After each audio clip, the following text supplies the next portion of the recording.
نحتاج حبة بصل اللي كنت نقيتها غسلتها مليح. هنا شريت قيس 5000 القرنفل. شوفوا لي الكمية حنتخدموا بها شحال من مرة. هنا حنرشقوا هذوك القرنفل في الحبة تاع البصل.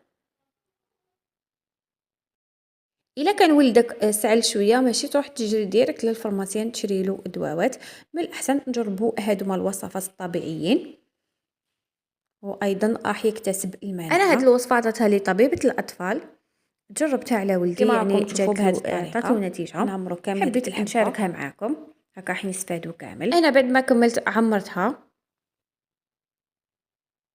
راح نوضعها في كسرونه، نضيف لها كاس ونص ما، نضيف لها اقل من نص كاس سكر. تقدروا يعني تضيفوا 2 مغرفات كبار يكونوا معمرين مليح.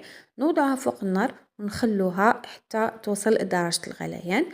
بعدها نقصوا عليها ونخلوها على نار تكون مهيله حتى ينشف هذاك الماء ويرجع لنا يعني نصف الكميه. كل مره نقلب هذيك البصل. كما راكم تشوفوا اللون تاع الماء راه بدا يتبدل.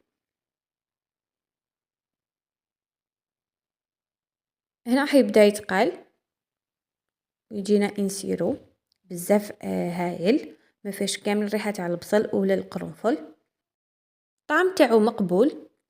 هنا حنخليه يبرد، بعدها نصفيه من كامل هذوك الشوائب اللي فيه. هنا جاتنا الكميه كاس غير ربع. حنا ضفنا كاس ونص ما، حنخليو تقطر هذيك البصل مليح.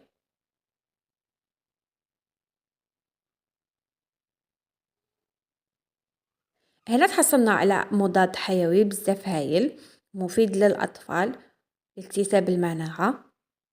الذوق تاعو يعني مقبول.